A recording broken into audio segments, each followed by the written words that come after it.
Hello UPSC aspirant, hope so you all are doing so good. My name is Abhay and I'm a fellow UPSC aspirant. Technology is best when it brings people together. ये शब्द सिर्फ एक सोच नहीं बल्कि आज के शासन व्यवस्था यानी गवर्नेंस का चेहरा बदलने वाली हकीकत है। आज के भारत में जब हम बात करते हैं सुशासन यानी गुड गवर्नेंस की, तो ई गवर्नेंस इस बदलाव का सबसे महत्वपूर्ण हिस्सा बन चुका है। नमस्कार दोस्तों, स्वागत है आपका यूपीएससी एक्सप्लेन्ड सीरीज में, जहां हम आपके लिए लेकर आते हैं यूपीएससी के हर एक महत्वपूर्ण विषय को आसान और सरल भाषा में। आज हम बात करेंगे एक ऐसे टॉपिक की जो केवल यूपीएससी के लिए ही नहीं बल्कि हर जागरूक नागरिक के लिए जानना जरूरी है, और वो है ई गवर्नेंस इन इंडिया। तो आइए शुरू करते हैं। सबसे पहले समझते हैं कि आखिर ई गवर्नेंस होता क्या है। ई गवर्नेंस यानी इलेक्ट्रॉनिक गवर्नेंस एक ऐसी प्रक्रिया है जिसमें सरकार अपनी विभिन्न सेवाओं और कार्यों को इंफॉर्मेशन एंड कम्युनिकेशन टेक्नोलॉजी यानी आईसीटी की मदद से डिजिटल माध्यम से जनता तक पहुंचाती है। इसका उद्देश्य है पारदर्शिता, जवाबदेही और जनता की भागीदारी को बढ़ावा देना।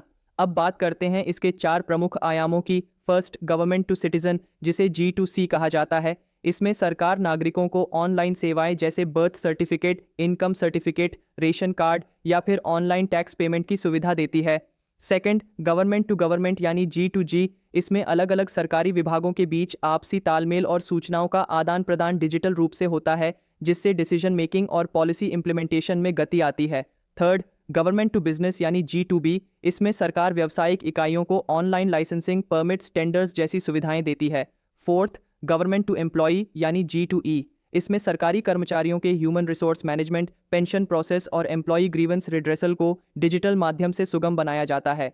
अब बात करते हैं भारत सरकार के कुछ प्रमुख ई गवर्नेंस इनिशिएटिव्स की। पहला, डिजिटल इंडिया प्रोग्राम, जो 2015 में शुरू हुआ था। इसका उद्देश्य है भारत को डिजिटली एम्पावर्ड सोसाइटी और नॉलेज इकोनॉमी में बदलना।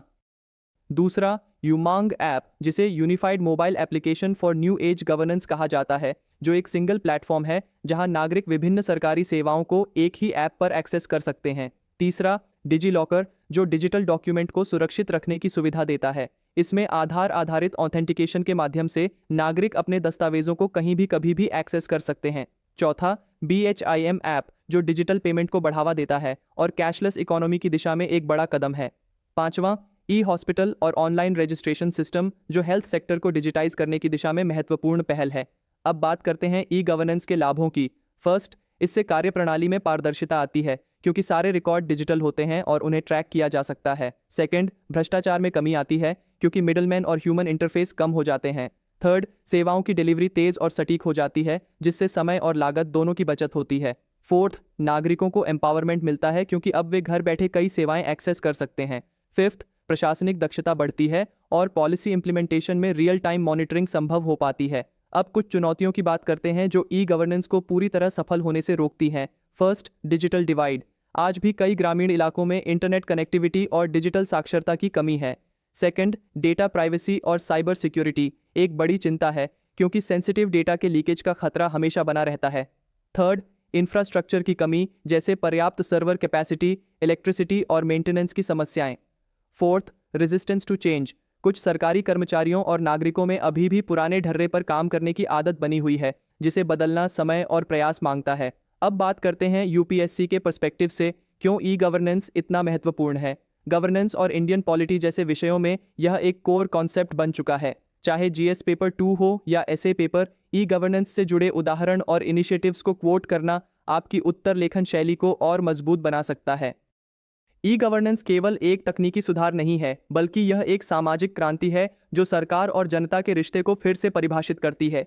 अब करते हैं इस पूरी चर्चा का एक सारांश। ई गवर्नेंस एक ऐसा प्लेटफॉर्म है जो सुशासन को सशक्त बनाता है, नागरिकों को सशक्त बनाता है और एक पारदर्शी, उत्तरदायी एवं सहभागितापूर्ण प्रशासन की ओर अग्रसर करता है। यह केवल डिजिटल टूल्स का इस्तेमाल नहीं है, बल्कि एक सोच है, पावर टू एम्पावर। और अंत में एक विचार छोड़ता हूं, governance is not about ruling the people, it is about serving the people and E governance is the modern way to serve.